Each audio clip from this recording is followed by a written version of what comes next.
Hello YouTube. Today we are working on a 2014 Ford F150 and we're going to be replacing the evaporator assembly. So first things first, we've got our recovery machine recovering our Freon, and then while we're doing that, I've already started on the interior and I took out the driver's or the passenger side seat, and I still need to take out the console and I need to take out the other side. So I figured I'd just take you guys along. I saw that there was some videos for 2010s, 2011s. I saw one for a 2013. I don't know that a 2014 is going to be all that different. I think this is the first time I've done a 2014 model. But I figured I'll just go ahead and film as I go so you guys can, follow along. If there's any differences in some of these other videos, you'll be able to catch them. All right. I'm not going to twist every nut and bolt in front of you. I'll stop the camera, take a piece out, and restart the camera. All right. Well, hope you guys enjoy and follow along. Okay, so when you're removing these seats, you've got 4 bolts. I've already removed that one. They're 15 millimeter bolts. Look like this one here. The ones in the rear are typically longer. But what I wanted to mention is you typically, very early in this job, you want to disconnect the battery because you've got airbags all over this truck. I did want to mention that these seats have airbags in them. So you're going to want to disconnect the battery before you disconnect the electrical connectors on these seats. But they're also power seats. So what I do is I take 2 front bolts out, move the seat all the way forward so you gain access to the rear bolts. And I'll show you where they are as soon as this seat meanders its way forward here. All the way up. Okay. And then on the rear ones, you'll take these cover panels off with a little screwdriver, and then there's another 15 millimeter bolt under each of these. But before you disconnect this electrical connector underneath, you'll want to disconnect your battery. Once this power seat is moved forward, you can disconnect the battery. You don't need to move it again until you're ready to put it back in. And then you can do the same thing. You can go ahead and set the seat in, plug it in, get it all ready to go, and then you can, move it back and forth to gain access to the bolts. Anyway, just a little tip there. All right, so these seat connectors, you go ahead and just pop it out from where it sits on the seat, right there. It's got a little, pop, comes right off. And then this, you got to push in here, this centerpiece, right. Sorry, I'm having a hard time holding my camera, and it's, for whatever reason, it's not focusing either. Hang on. Okay. Push in on this, the black part right here. Push it in.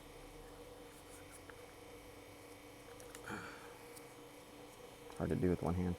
Push it in and then lift that lever up. Let me see if I can. Maybe trying to do it right-handed would be better.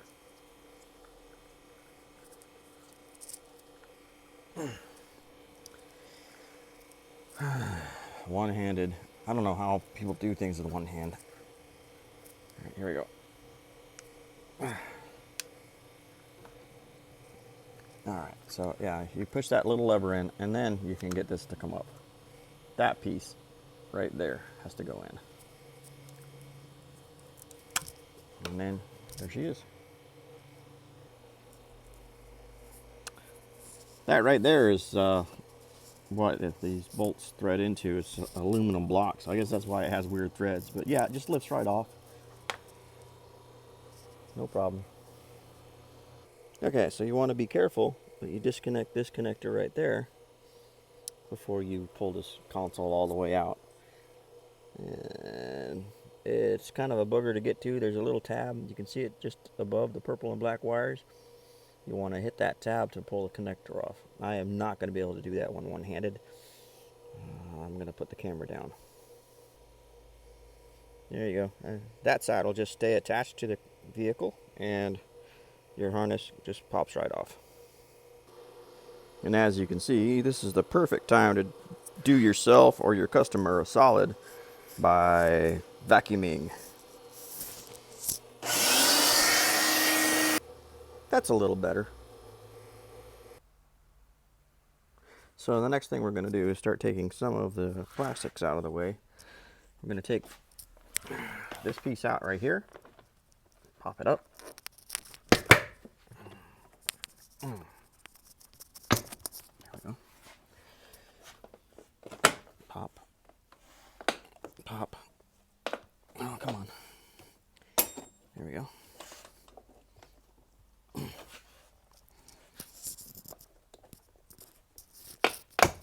All right. You don't have to take it all the way up across the back. You just want to get it up enough to where you can get this out of the way. So you pull your weather strip out of the way. And then you've got this thing here. And it pops off. And it pulls back. There. Now you have access to all the neat little plugs that you're going to need to take loose. Take those, and I just put everything on the back seat. That way it's not getting stepped on or destroyed. Go ahead and pull this up a little further. This makes life easier if you take it to right about there. That way you'll have access through here, and you have access to take this out. Pop that off. And those are your bolts that you're going to be taking out later when you go to remove the dash. All right. All right, so we need to take this piece out, and there's a little plastic tab right there. You can just pop these out. You don't have to go get your little cat's paw for them, I don't think. It comes pretty easy. And pops out over there. You just got the two little tabs up top like those, and the little things like that on each side. And pull that out of the way so you can access your bottom dash bolts. All right. And then on the driver's side, there's two of those. One, two. And then you'll see that you've got your bolts, and then below the carpet here, there's some bolts. I like to take the whole bracket out of the way, so I'll take these two loose, and I think there's two bolts right here. I'll take them loose. So the whole bracket's out of the way, and there's no risk of scratching the dash or anything like that. But I wanted to point out, when you go to pull back this carpet to get to this bracket, you want to make sure that you don't tear it. Right here, it's a weak spot. They've got it cut in a corner, and I've seen this thing go get torn all the way down to there. And that's not good. Buying a carpet is not fun. So just only pry it back to where you can just barely get your hands and something on the bolt. And don't go crazy trying to pull this carpet back further than you need, because you will probably rip it. And that's, like I said, an expensive mistake. Okay, same thing on the passenger side. You want to make sure that you don't tear the carpet when you're taking this bracket out. But I also wanted to note that you're going to need to lift this carpet up anyway, so that you can loosen this duct right here that goes underneath the carpet and blows AC into the rear seats. And there's also a wiring harness under the carpet that you've got to get to. So, like I said, take this thing, pop it a little further back, bring your carpet up carefully, and then you'll see this right here. You'll need to take that loose. I just use a regular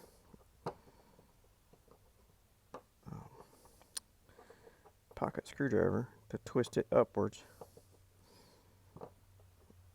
and then try to get underneath it once you made a little tiny gap, and then bring it up the rest of the way. Sorry. There she goes. And there's the little piece. Up she comes. Put that aside, you'll need it later.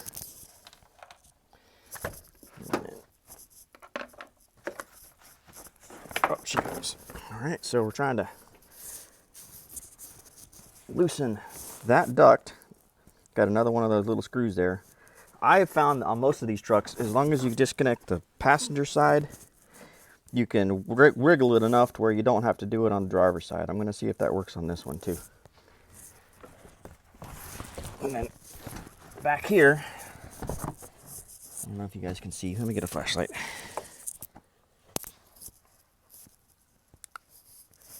See that? There's a harness that's going through there, and it's connected to the dash, so we need to find the disconnect and get it loose, so when we go to pull the dash back, it's not being tied up on anything. Alright, so we got it folded back, and you can get a better idea of what's going on. This duct goes all the way up and it feeds into the bottom of the evaporator case. So when we go to take the evaporator case out, this is in the way. And then this is going underneath it.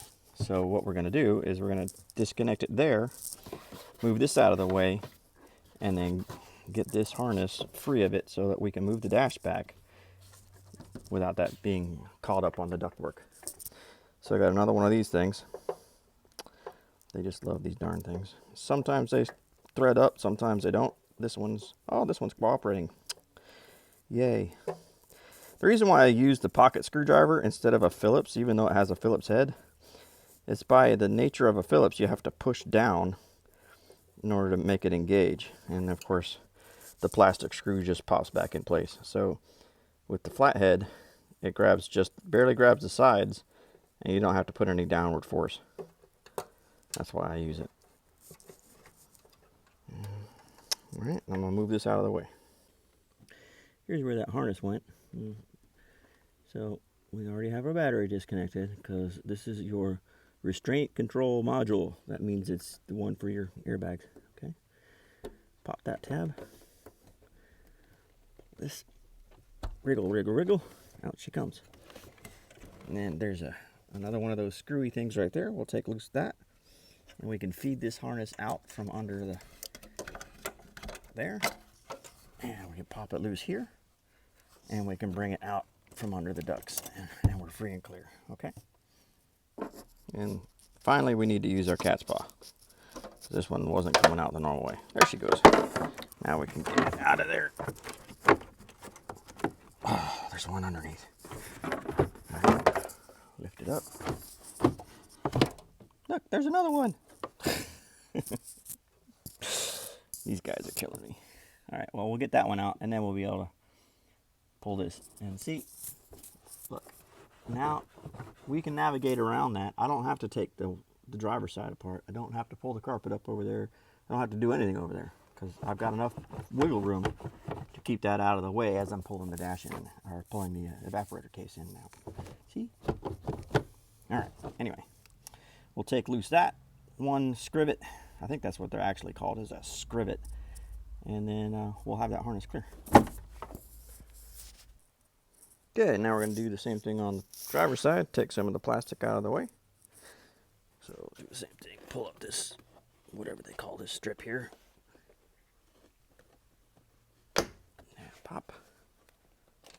Pop. Pop. Pop. These things have little strips that go into these clips right here.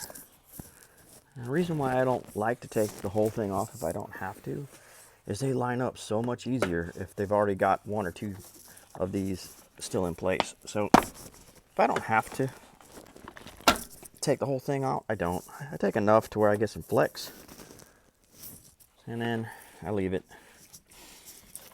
And then over here, this one we'll have to take out. Move our weather strip out of the way.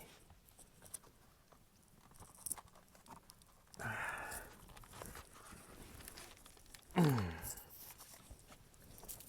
one's not wanting to come free. Got to be careful you don't rip them. So if it doesn't want to come free where you're trying, try someplace else. Eventually, there we go. Whew. You don't want to grab it by this stuff here and try to pull it, because you'll end up ripping it. There we go. Again, just take it just free of that upper grab handle area and get it free to where you can get this piece out. And then what I'll do is I'll take the whole thing and kind of lay it back out of the way. But again, if you leave part of it attached, it goes back on way easier because it's already oriented at the corner where it needs to be and all that. So don't take the whole thing off. Just take it back where you need and then kind of bend it out of the way. Okay. Next, this just pops out of the way. There's 1, 2 little tabs and then a little clip at the back that it lifts off of. Easy peasy. The hood release just stays where it's supposed to, where it is. You will have to disconnect the brake cable when we get to the dash portion, but we're not doing that yet. Next, we'll take this piece out. And there's the bolts we're going to take loose on this side. All right. So when you go to take this upper piece off, you want to make sure you disconnect your speaker cable right here. Pull that off, okay? And then this just pops out. All right. And lift it up out of there with your speaker cable. Now, I'm going to show you something on these. Oh, if I can get this thing out of the way. Okay. So, these have your traditional little clip there, but up at the top, they have this clip. And it rides on there. But what typically happens is it will detach from there and it'll be stuck up here in this bracket like this, right? And it'll fight you a little bit. Don't worry about trying to get in there. Just let it pull out from the plastic. And then, let me get my finger out. Sorry about that. I lost connection there. Hit the wrong button on the phone. Anyway, so just pull this whole thing out of there. Attach it to the plastic so that when everything goes in together, you get everything lined up and you just push the whole thing. Snap, it goes right in place. All right, that's all you got to do. All right, so the next thing we're going to do is take loose your emergency brake release handle.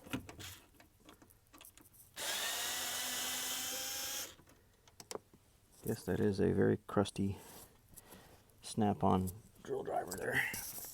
All right, so this pushes down a little bit. It hooks into the dash, so you pull it down. See how it's got those little hooks? And then you just kind of feed it up and over the dash to give you plenty of room. And then that's probably all the slack you need. Next, we're going to take this panel loose.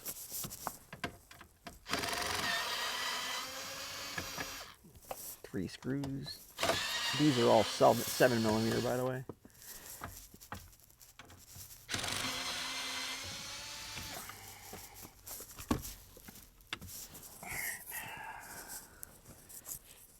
Take those loose, put them on the side, and then this pops out. It's got the little plastic tabs to pop from. There we go.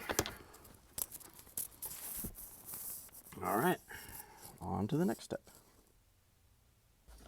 Now we're going to pull this knee bolster out of the way. That's an 8mm.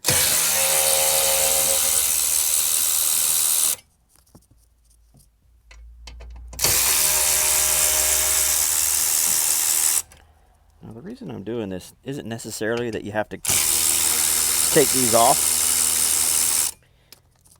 The reason I do it is so I can see what I'm doing behind here when I go to disconnect it. Because this whole dash assembly comes out as one piece, but you've got to disconnect the accelerator pedal and you've got to disconnect the brake pedal, and you just got to make sure there's these things in the back are disconnected. And it's just hard to see when you're trying to crawl upside down underneath the brake pedal. So I take that panel and the knee bolster off just so I can see what I'm doing. Beyond that, once you unbolt this steering column, you can lift this whole thing out of the way. But So this is more for visibility than anything else. By the way, while I have you here, if you're ever working on a Ford F150 and it's like, oh, ground so-and-so is behind the instrument cluster. It's not. It's right there. This huge cluster of grounds bolts right there. So I don't remember which number that is, but there's a bunch of things that are grounded right there. You don't have to take the instrument cluster out. You have to get underneath it through the knee bolster, and you can check all your grounds right there. Just a frustrating thing I've ran across before. It told you it was behind the instrument cluster, and it was not. All right, let's start pulling some disconnects here. Pop up our red tab. Wriggle, wriggle, wriggle. There we go. There's that one. Got one over here. Push the little tab. Wriggle, wriggle. That one's out. And we're going to have to see how this one's attached to the side. I think we may end up having to pop that off of it. And I think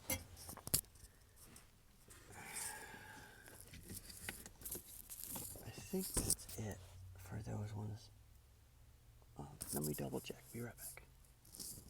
Actually, this one didn't need to come loose, so I put it back in. It stays. Next thing we're going to do is we're going to come down here. We're going to pull this hood release cable out of the way, and we're going to disconnect these so that we have enough room to move the dash without straining any wires. Because we're not actually going to pull this dash all the way out. We're just going to tilt it. But even though we're just tilting it, that's pretty tight right here. And there's not a lot of room for some of these connectors. So I'm going to go ahead and disconnect them. All right, so hood release cable. Take that out. This slides up and out. So it's got a little tab there. Now we can get to these connectors. We got a little Christmas tree holding it on there. Pull that out. That might be enough flexibility just there, but I'm going to go ahead and, because these are very thin wires, pull your little red tab out. The red tab, then push the white, pop that off. All right, now we got one more down here, and that's kind of like the one on the seat, but instead of having a thing behind it, it's got this little thing here. You pinch.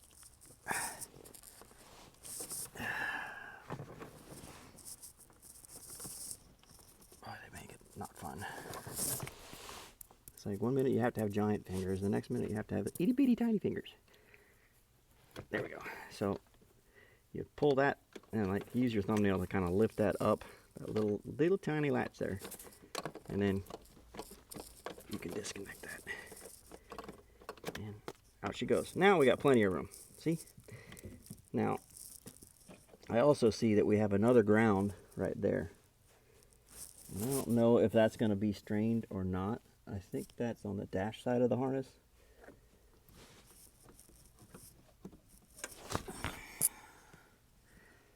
Yeah, that looks like it's on the dash side of the harness. So we're going to leave that alone. I said dash side, I meant firewall side. This goes behind the emergency brake assembly. And it goes into the firewall side, so you don't have to disconnect that. It's not going to get strained when we go to pull this. Alright, so there's this plastic cover up on the dash. If you don't have one of these plastic trim sticks, you can use a screwdriver. I might not be able to get it with this one.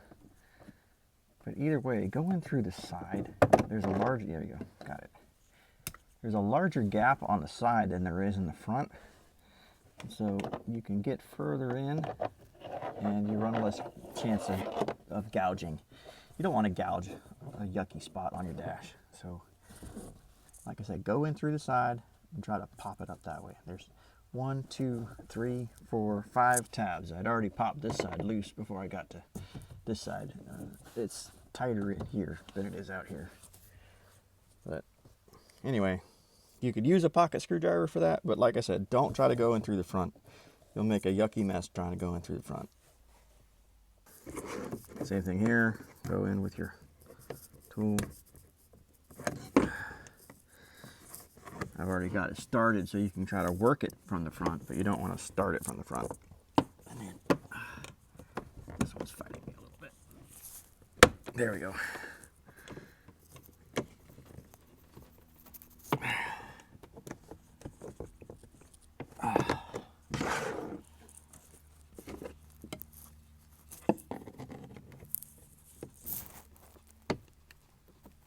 There we go.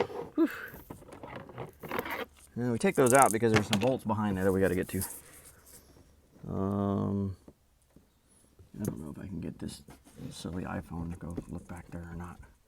Let's see if I can find it. Okay, that's where it is. So let me see if I can point the iPhone that way. Here we go. Maybe? I don't know if you guys can see that. I'm sorry. There's a bolt down in there. Let me grab a flashlight. Let's try this again. All right. Do you see it? There she is. There's your bolt. Okay. Sorry, that was a little bit of a camera fail. On the passenger side, there's one, and on the driver's side, there's two, if I remember right. Okay, so this is how I do the bolts on these. I use I guess it's about a 6-inch long 1/4-inch drive extension with a 13mm socket. Feed it down in there. Yeah, let me see if I can prop the phone up somehow. I probably can't prop the phone up, but what I do is I drop it down in there and try to get it on there. I usually use my other hand to find the nut and guide it. I get it on there. Let me move this out of the way for a second. I use my fingers on my right hand to find the nut, and then I guide myself onto it, right? So now I'm on, right? I'm locked in place. Now, I put something to protect the windshield. This is a piece of closed cell padding. You do not want a wrench or ratchet or tool to slip, and I don't use power tools up here. So I'll tell you what, this thing's beat to death, but this gear wrench, 1/4-inch drive ratchet has been through heck, and it's strong enough to take these bolts loose. So I can't do my things one-handed, doesn't work, but I'll have to brace it with my other hand. But there's no risk of me breaking anything when I've got this padding up here and I'm using 2 hands with a hand tool. If something slips, I'll have full control over it. So I'm not going to film that because that would put me at risk of breaking this windshield. And I don't want to do that. All right, now that I have it free, I can pull my tool out, move the padding out of the way, and reach my hand in there with my fingers and knock the bolt down to where I can't reach it. That's okay. When we move the dash out of the way, the bolt's going to be laying right there and we'll be able to grab it.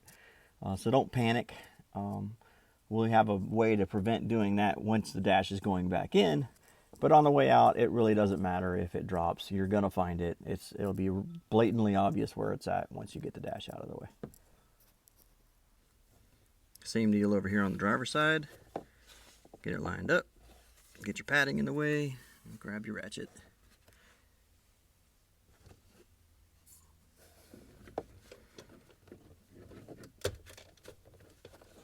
And it takes a pretty good amount of force. So I'm gonna try to wedge this and do it while you guys can see. But what you want to do is have one hand here on down there. You hear that? That was a probably 50 or 60 breakaway foot-pounds of breakaway torque. And you can't see anything, sorry. Then after that, it's pretty straightforward. go ahead and shut this off because I keep knocking the phone down. Okay, now that we've got those upper dash bolts out, and the reason I do those fairly early on is your hands, even though you're working on the interior, you're just going to start grabbing stuff that's got grease on it, and your hands get all greasy, and then you're up there right by the windshield, and you get grease all over the windshield that you have to clean later. So I like to get those upper bolts out while my hands are still in fairly clean. But the next thing I'm going to do is I'm going to take that steering shaft bolt out. And let's see if we can find it here. It's... the camera's not working here. Right there. All right. It's a 10mm bolt. And then we'll slide the steering shaft away from the steering column.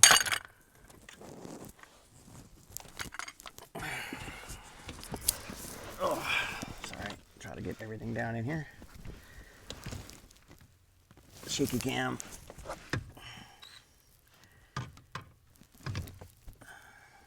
There we go.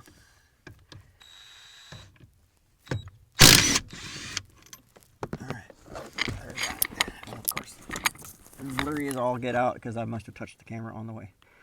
So, let me show you something. What we don't want to do, let me get you back out of here. What we don't want to do is disconnect that and allow the steering wheel to freewheel.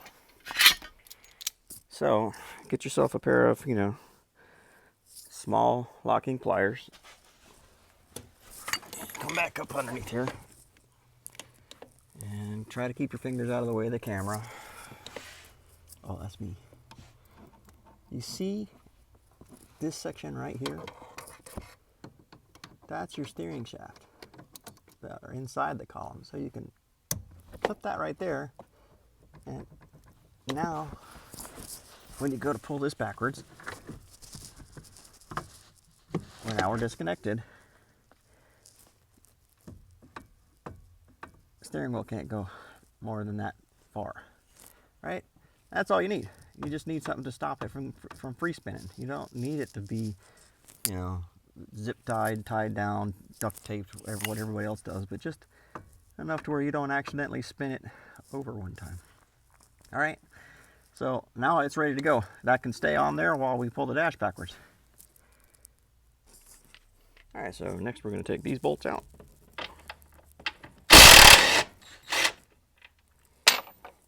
And drop them on the floor. I wanted to show you something.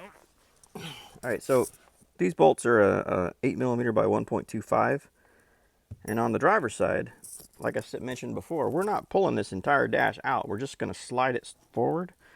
So what I like to do is before I take all three bolts out, I go to my parts bin and I find the longest 8mm by 1.25 bolt I have. And I put one back and just loosely thread it in place. I usually do the second hole, so I'll probably do it at the second hole again. But you thread that in there, and now get a good amount of thread contact, right? So now I can slide this back, and it stays lined up. It'll ride on this thing, and it'll just sit on that stud while I have the other side pulled out. You'll see when I get to that point, but it makes it so much easier, especially since I'm a one-man band and I'm usually doing these dashes all by myself. I don't have to worry about lining this side up. There it is. It never gets fully detached from the vehicle. It just gets pulled back enough for me to do the job. And there we are. Bolts removed. I did move it down to the next one. I'm a creature of habit. I like having it in the middle one. That's the way I've always done it, so I went ahead and moved it back down there. But anyway, so there's that. Bolts are removed. There's 3 on this side, and there will be 2 on the other side. All right, so next thing we're going to do is take this glove box out of the way. There's 3 screws down here. It says 7mm screw head. 1, 2, 3. Don't lose them. Pick them up.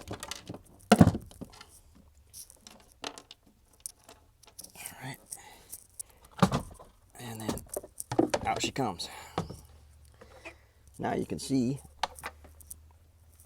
all the connectors you got to get to back here. All right, and then you have the two radio antenna. You have the regular one, and then you have the digital one. So we're going to get all those taken care of as well. So there's your radio. Pop that, and it comes apart. That little tab there. This one here pulls apart with just a quick tug. And then when you get the dash out of the way, you'll have to disconnect these so that you can take the heater core assembly out. But right now you can just leave it, and it's easier to get to once the dash is out of the way. Same thing with this stuff. Right now you can just disconnect them. There's one. There's another.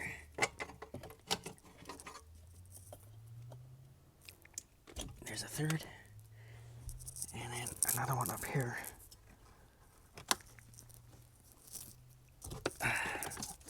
There's your fourth. Okay, so, and then there's one down here. That's your...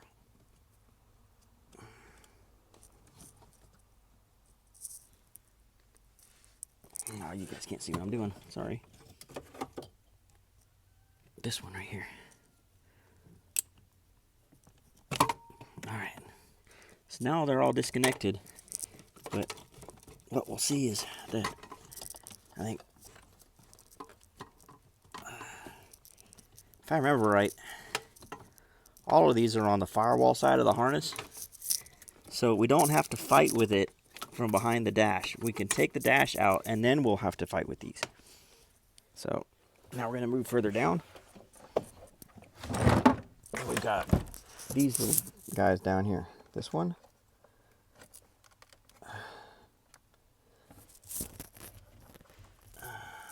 goes down, I think down, up. It's another one of these swiveling ratchet things. If I remember right, maybe the tab goes up. Yeah, tab goes up. And then, boop, out she comes. And then we got this one. Disconnected. There's another one here that's got the same kind of swivel thingy going on. You push down. There we go. Out she comes.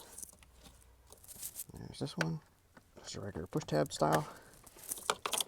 Alright. And then there's one more right there. There. And then there's a couple of the Christmas tree. Wriggle, wriggle, wriggle. These are great. Don't pull straight on them. Just kind of wriggle side to side, and they usually come out pretty easy. You don't want to rip them off the tape, because then you got to tape them back on, and that's a pain. Well, now I say that, and this one won't come. I'll try one more time, and then I'll go get my cat's paw. Okay, I got it. Yay. All right, so there we are. We're disconnected, and we got one more down here. All right, we're free. And then there are our 2 bolts that we're going to take out. All right, so here's our bolts.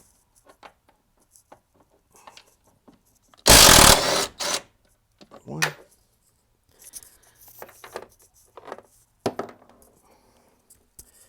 And then I also do something on this side. Same concept. I use a stud. This is an old, I don't know, water pump stud or something that got messed up along the way. So works great for this. Why do I do this? So that it just drops right in place when I'm trying to put it in there. I can slide it right into place. Okay. Now we got to take this grab handle out. And again, you want to try to use your trim stick if you can to get this loose. But if you have to use a screwdriver, find the biggest gap and pry carefully, because this is super soft plastic and you don't want to get it all yucky looking. You know, just you want people to never know you were there. That's the goal. And there's 2 of them, and then there'll be a couple of bolts behind it. All right, just a couple of 7mm bolts in there. Take those loose, and then don't forget you've got a speaker wire, just like on the other side, that one right there. Go ahead and disconnect that.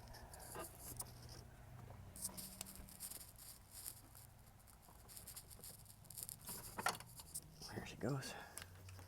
And she lifts right out. Okay. We should be ready to move the dash. So what I'm going to do is, because we're going to move it, we're going to bring it out, I'm going to find something soft for it to sit on right here. This is where some people will leave the seat in on this side and they can set it right onto the seat. To me, it's easier just to have the seat out of the way and find something else to rest the dash on. So I'm going to go find a box or something, or a bucket, and then cover it with a floor mat and move the dash. By the way, pro tip, move all your tools before you move the dash. I don't know how many times I've been like, where is my 7mm? Oh yeah, it's under the dash. So grab up all your stuff, move it out of the way, and that way when you have your dash sitting out here, you're not in desperate search for that 10mm or 7mm or whatever. Okay, so I've got a little footstool down there and some carpeting, the floor mats from the truck. Now I'm going to pull the driver's side out first, because I have this bolt that stops things. Right. Oh yeah, I need an extra hand here. What did I forget? All right, and there's one more bolt in there. I forgot about this one. I shouldn't have forgotten, because it's the biggest pain in the butt, but I did forget. Anyway, there it is. It's in the corner on the driver's side, so you'll need to protect the windshield again. Get in there with a long extension, and I use a couple of universals to get in there without making it to where I'm right up against the glass, and crack that loose and get that one out of there, and she'll be free to come out. Okay, so now we got the driver's side slid out and resting on that, and we're going to bring the passenger side out and have it rest on that floor mat. Alrighty, and she's sitting on the little bench. It's a little heavy when you're by yourself, but there she goes. Now, what we'll need to do is we'll need to take all these off this bracket, or take the bracket off the box, one of the two. Get all that detached. We need to come in here, we need to disconnect this, make sure we don't forget it when we put the thing back together, because that's your in-dash temperature sensor connection. This is far back enough where we can get around it, and I strategically placed it to where I can still move it some without having it being squished by a box. That's why I used a footstool instead of a box. Alright, so there we go. Now we need to disconnect the firewall side on the other side in the engine compartment. So we'll do that next. If you watched my videos before, you may have seen me do this trick already. But instead of draining the entire cooling system, I take a pair of needle nose pliers, put some bits of rubber on it to protect the hose, and then choke off the heater hose. So then you can pull the tabs, and you lose very little coolant. You don't have to drain gallons and gallons and gallons of coolant into a pan and then try to save it or replace it or whatever you're doing with it. There we go. Now when you get the other one disconnected, I'll just some people run water through, just take a hose, flush it. If you have an air compressor, you can blow through it as well. Don't go full throttle with it. This heater core is not designed to hold whatever 100-something PSI your air compressor can put out. It's only designed to hold a few PSI, less than 20. So actually the garden hose method is probably safer. All right, but the second one, the connector's all the way back there, and so I'm going to need both hands to get back there and disconnect that thing. But these things they have a little, little tab. You gotta push the tabs on both sides and then release it. I'm sure you've probably done one before. They're not fun, especially if the truck's older and the plastic's brittle. But this one's in pretty decent shape. Okay, so we got those loose. It actually wasn't as far back. I didn't see that this one had a little stub one right there too. It's just hard to tell. So I'm going to take those, just pull them through the firewall. It's too hard to get to the other connector all the way back at the firewall, so you can just take the stubs with it. So the next thing you got to do is, there's one bolt there, one bolt up here by the expansion valve. Let me get a little lower here. There you go. See, there's another bolt there. So one underneath the heater hoses, one down there in the far bottom, and then underneath the PCM, there's one. And it's pretty easy to get to. Might have to use an extension, but right behind that AC pipe, there's one. So that's 3 bolts, or 3 nuts you're going to need to remove for the firewall side in order to get this evaporator case out. And there'll be some on the engine firewall side, I should say. And there'll be a couple of bolts we'll take loose on the other side as well. So let me work on that. Obviously, we're going to disconnect the expansion valve. You saw at the beginning of the video, I started recovery a long time ago, so this thing's completely empty. Do not just take this thing loose. It'll spray you in the face. A, it's bad for the environment, but B, and in my opinion, way more important, it's bad for you. Freon's not fun. You don't want to breathe it. You don't want to freeze your fingers with it. So just, if you haven't had this thing recovered, shame on you. Go get it recovered. Or have somebody come out, a mobile mechanic like me, and have them recover it for you if you've already gotten this far and not done it yet. But don't just vent this Freon, okay? All right. Okay, so my lines are disconnected, my bolts are out. I'm going to disconnect my AC line, but I like to go ahead and loosen this bracket right here. This bracket gives you a little bit more flexibility on that line when you go to pull it off. So it's just one 10mm bolt right there. And then you get a little bit more wiggle room with the line when you go to take it off.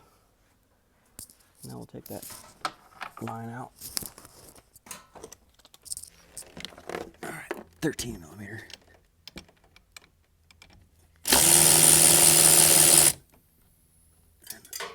And that hit the ground, yay. All right, and then you can just wriggle, and up she comes. All right. All right, we're gonna take this silver bracket off. A couple of 7mm bolts on the underside here. Move this Christmas tree out of the way.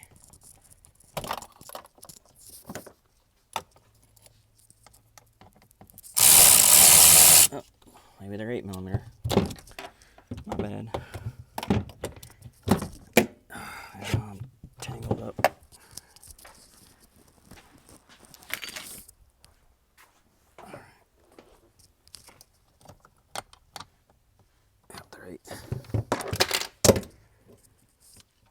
I need to get a GoPro or something so you guys don't have to listen to me shuffling around with one hand.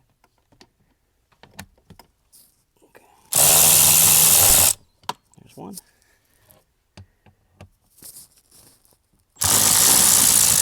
There's the other.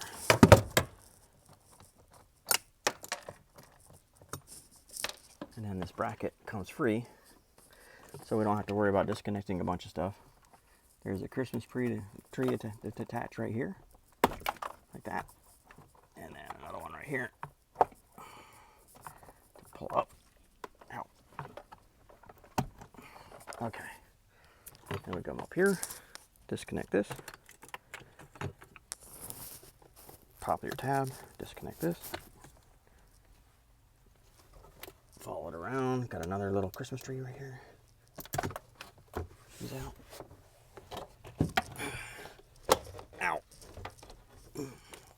No carpet tart on these.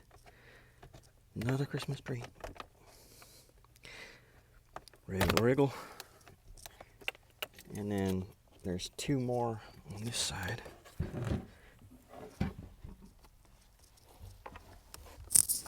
Two more connectors with the little red tab thing. See? Disconnect. There's one.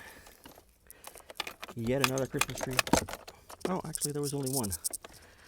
Okay. I'm used to there being 2 over there. So, there we go. And now this whole harness can be moved out of the way. And it can just stay in the vehicle. Now we got a 10mm bolt right up there. We've got a 10mm bolt right here. And then you can loosen the bracket if you want. And then one more down there. And I think that one's like an 11 or a 12 or something. I don't think it's the same size. But anyway, that one comes out too. And then this thing should be free to pull out and put on a bench. So I just remembered, you don't have to take that one loose. It's attached to the stud on the underside that you've already taken the nut off of. So you can either loosen it on the engine side or on this side. Either way, it's loose. You don't have to loosen it on both sides. Remember those hoses I didn't want to deal with? There they are. And it's just a little bit easier to get to them now because I've got it pulled back. I can disconnect these silly things and move them out of the way. Now that I can get my hand in there. So we'll take those two, you push the little white tabs down and then you rock it back and forth to get the hose off. And that little stub will come off. And then it's easier. I mean, going back together, you can just put the case back on and assemble everything from the outside because you don't have to deal with the tabs. Before you take it all the way out of the vehicle, you got to get the recirculate door. Just hang in the back there. And the blower motor. Alright, now we are completely detached. And she's going to come on out. So I thought I'd point something out. This customer is getting a whole new evaporator case from Ford, which I suggested because I think it's just a better deal. I've had problems where the aftermarket evaporators don't fit into the housing correctly. So I suggested and he approved doing the entire evaporator assembly. Anyway, the factory case is held together like they melt it like a melted rivet. So you actually have to take a drill and drill through the center of that rivet, and then because you're not going to get the whole thing perfectly drilled, take a knife and run across and cut the rest. Okay, and there's, I don't know, probably 20 spots where that is, all around the case. 1, 2, 3, 4, 5, 6, 7, 8, 9, 10. And there's a lot of places, all along it. But you got to go all the way around and drill those spots out. Well, how do you get it back together, you ask? Well, they put bosses in there for a screw to go. They're just too cheap to put the screws in it. So you get to go out and buy screws and bolt it back together. Isn't that awesome? Now the one you buy from Ford, looky there. It's not melted together, it's bolted together. So, they know how to do it correctly. They just chose not to at the factory, for the original one. I use, I think, 1/4-inch sheet metal screws. Let me check real quick, 1 second. So, I guess they're not 1/4-inch, but these are the ones that I use to put them back together when I have to reuse the original case. Yeah, pretty small. There's my 10mm socket next to it. It's probably an 1/8 of an inch, maybe. And then the head on it is a 1/4-inch. But, just your basic sheet metal screw. They go right in there. You put them in there and bolt it together. I buy them 100 pack at a time because I do a lot of evaporators, and not everybody is willing to spring the money for the big case. So when you get all your bolts out, set it up like so, and lift her on out of there. Now you have a wire in here that's your temperature sensor, the evap temp sensor. Let me get a light on you.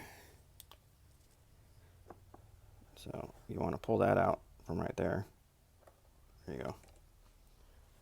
And now your evaporator can be pulled right out of the case. Again, the one-handed thing's killing me. But this, you could just draw it out. And she's out of there. And there's your expansion valve. I would switch it over now if you didn't get one with your evaporator. Make sure you use new sealing washers. It's far easier to do it outside the vehicle than to do it through the firewall. You may see another video I have of doing a truck just like this, putting an expansion valve in it. Alright, so getting ready to put the dash back in place. Remember that bolt I dropped? She is, let me see, right in there. Right there. So that's the bracket that bolts the dash in. And there's the bolt that dropped. Of course, my fingers are a little big to get in here, but and there she is. Now, if you drop the ones on the other side, same thing. There's that tray right there. This one.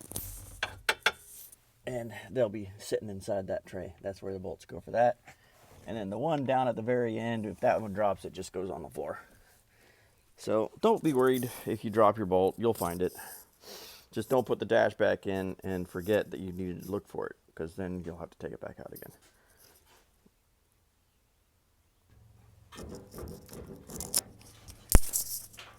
So I'm going to attempt to let you guys see me put this dash back in place.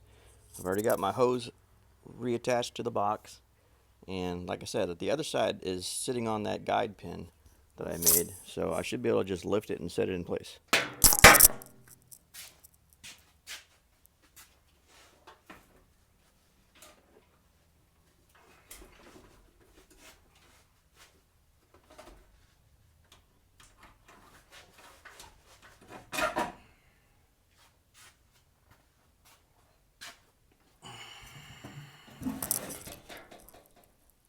Easy as that. And there she sits. Alright, just a quick tip. I'm sure most of you guys already know this trick, but I figured I'd show it real quick. When I go to put these back down through the top of the dash, I don't want to drop them, because you saw where they end up landing and you can't get to them. So just take a little piece of paper, put it over the nut, and put the nut on the socket. Right? Now it won't fall. And when you get done, you can lift this off, but that's a quick and easy way to be able to control the nuts while you're trying to get them lined up and in the dash.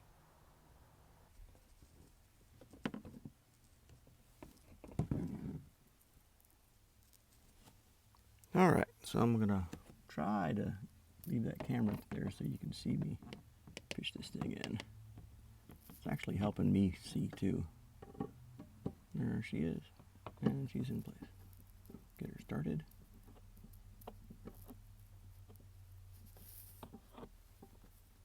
Alright.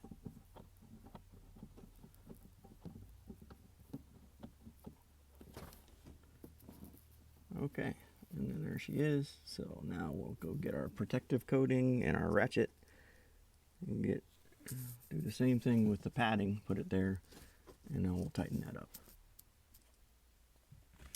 And if your fingers are long enough, you can actually get the piece of paper back out again just by reaching down in there and snagging it and pulling it out. Sometimes you get them, sometimes you don't, but hey, cleaner is better.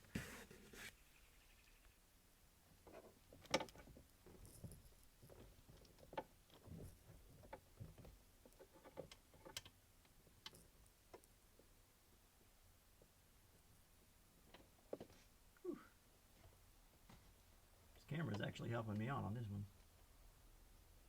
Oh, sorry, my microphone's way down there. Same thing on the driver's side. See, I'm kind of trying to fight my camera and my hand at the same place, but there she is. And I'll do the same thing over there. Okay, another round.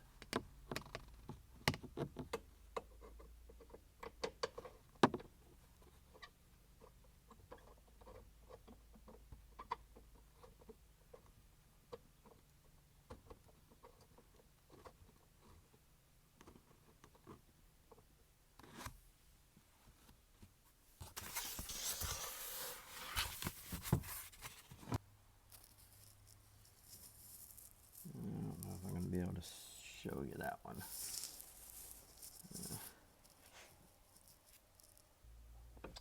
Not really able to show you easily. I'll try to sneak this camera in. No, it's losing its focus, but you can see there's the socket, and then I've got a 6-inch extension, a universal, and another 6-inch extension. And then I got to put my padding in place so I can tighten it. But it's kind of a pain to get around that corner. But that's the way I do it. Yeah, padding in place, now I can tighten it up. Hand tools only. Definitely on this one, don't try to use any electric or impact or stuff.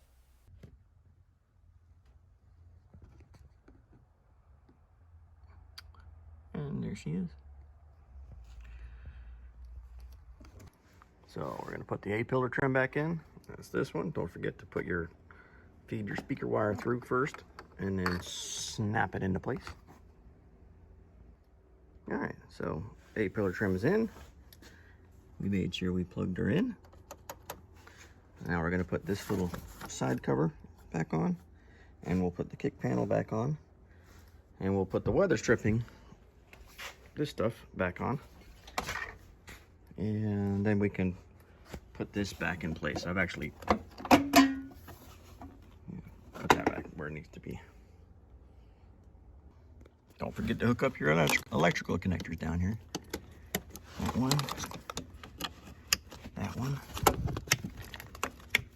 and this one. And I'll put this back in place. And I'll go get the bolt for it and bolt that in place. There we go. It slides down, remember? And then there's a bolt that goes in there. It's over in my parts tray. Go get it.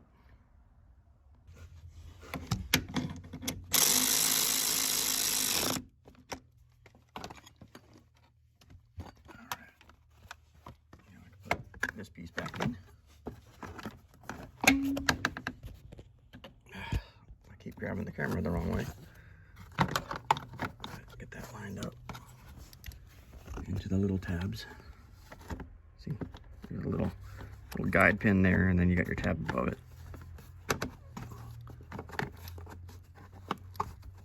I probably need another hand for this. Let's see if I can line up. There's that one. There's that one. And then it'll pop on the little thing over here.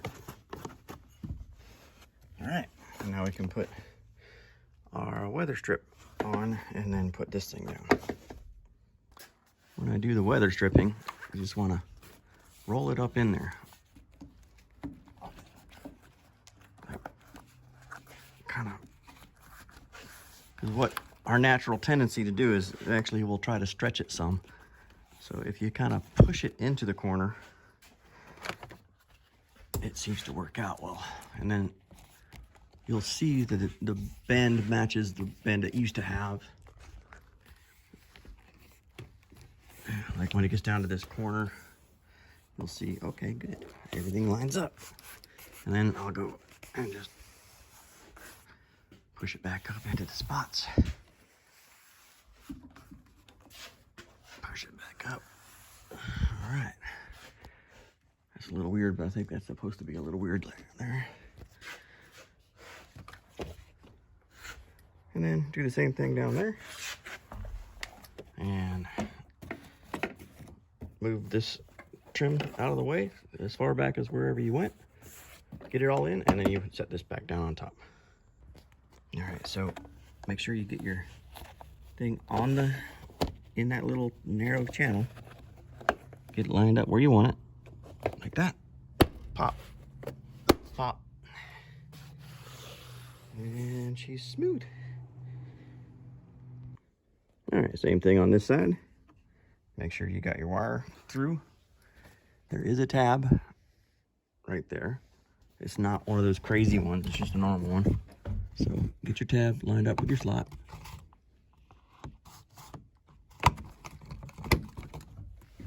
Pop it in place. All right, and then this side has the 2 bolts. So it doesn't feel as secure. As a matter of fact, it just popped right back out again.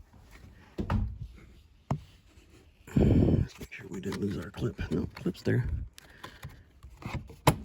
All right, it's just not a very tight clip. All right, so then we'll put our 2 screws in here, these ones. Got a little collar on them. I'm pretty sure that's an 8mm. Put those 2 in, and we'll do the same thing with the side piece and the trim. And there she is. That was a 7mm, by the way, not an 8mm. And then plug your speaker in and put your side panel back on. And then we're gonna do the same thing with the weather stripping. Roll it up.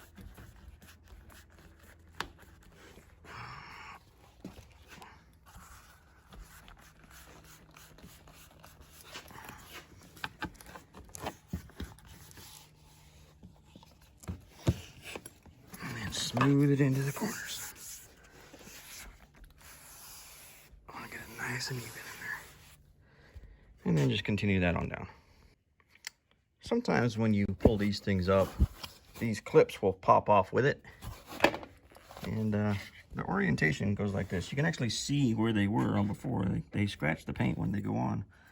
So just line it up again, and this narrow groove goes over the pinch weld, like so. All right, and then just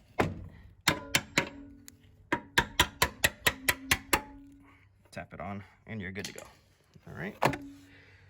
Just noticed that we had a couple of them pop up on this side. It happens, and sometimes they're, they look a little weird and funky, so it's kind of hard to figure out where they go, but that's how they go. So now's a good time to install the glove box.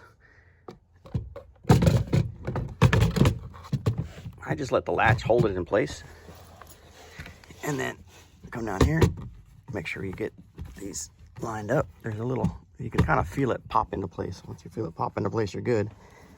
And then put your 3 screws in. Now we'll cover up this area with its little skirt thing. It's got grooves that we put our little tabs in up at the top. And then you remember we have those little push pins on the sides. I never even bothered to take them out of the skirt. I just leave them in there. Pop. Pop.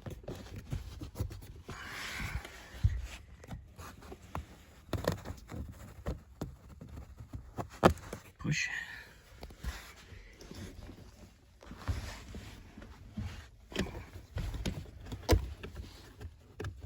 Push. Push. There we go.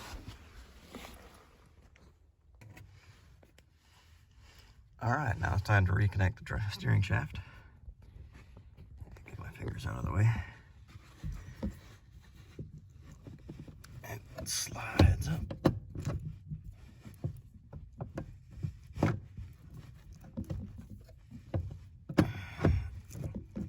And then we'll rock this. And there she goes.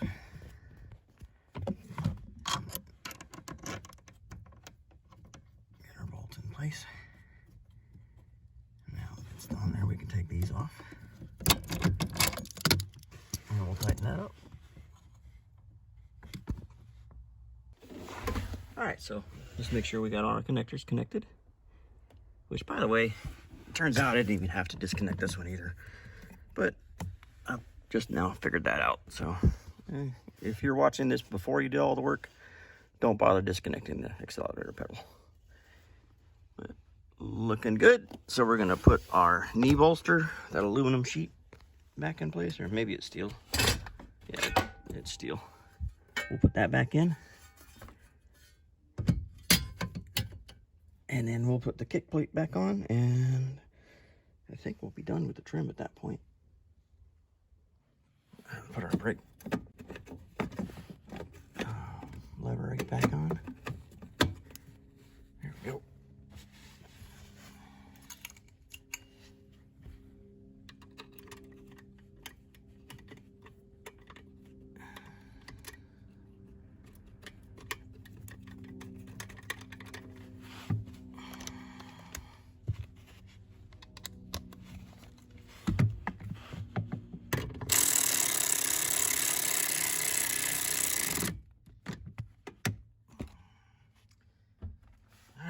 Now we'll put that trim plate on. Make sure you snap your tabs in place. And then you got your 3 bolts here.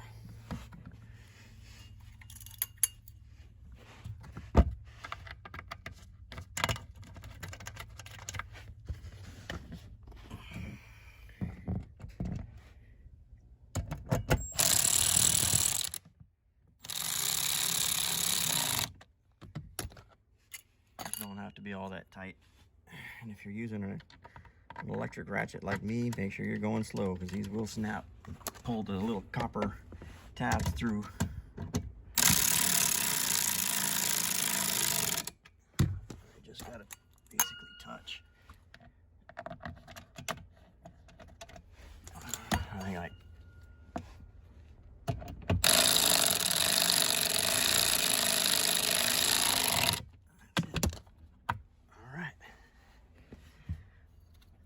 if you're like me, you happily see you got no more bolts.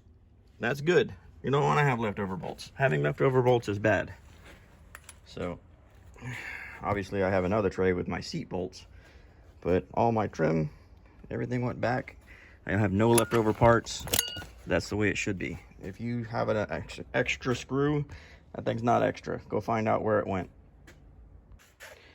All right, so I'm about to go start handling the seats and the console, so time to wash my hands. This thing's got a very, very nice looking interior. It's a light gray. You don't want to have smudges all over it. And even though I haven't done anything really under the hood today, yeah, just handling all this stuff under the dash gets your hands dirty. Just a pro tip. All right, so let's not forget to plug this in before we put the center console up. They don't give you a whole lot of room to work with, but it seems to me like laying it on the passenger side gives you the best angle to get that thing popped up in there. And then just get it lined up, and there's those 4 weird looking bolts. If you remember, they have a very strange thread pitch.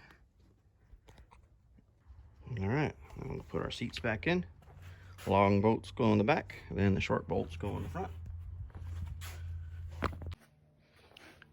It's a lot easier if you start all 4 bolts at the same time. Even though it means you gotta move the seat back and forth, but these tracks will twist if you try to tighten them up before you have everything in. So put all 4 bolts in, then tighten it up.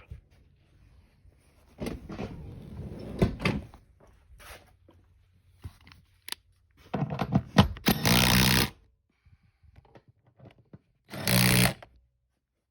don't know what the torque value is on that. I'll have to go look it up.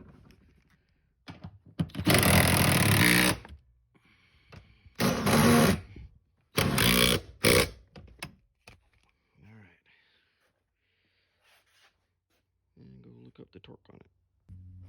Okay, so the torque was 41 foot-pounds for those of you that were interested. I think it's important to go ahead and torque seat bolts. It's kind of a safety item. That's what holds you in the car. All right, so then put these back in. Flip. And we'll go do the other side. So on the driver's side seat, I'm gonna hook up the seat first because I want to get power going for me to be able to move that seat back and forth. I can reattach it to the thing up here once the seat is down on the ground. But I wanted to have the wires all hooked up, so now I can reconnect the battery and move this seat back and forth to get to the bolts. All right, so make sure we pin that harness back up so it's not getting underfoot. And then we'll put our bolts in.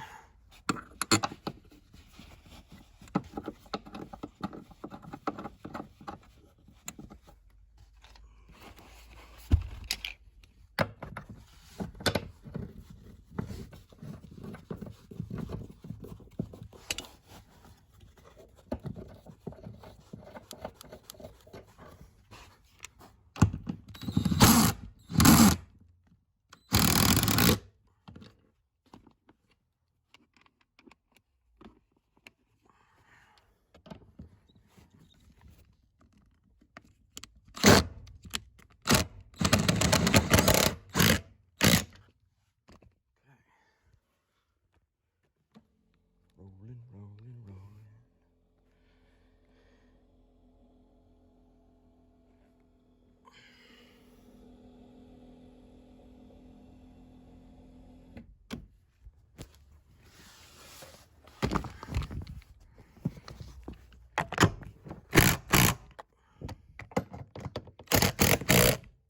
Okay. And then 41 foot-pounds.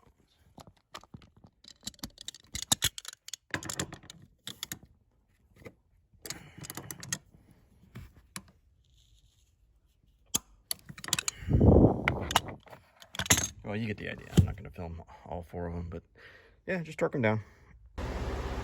Yeah, 44, 44, 43. Yeah, we like it. Looking good. So all in all, that was a pretty standard evaporator job. It looks very similar to the older ones.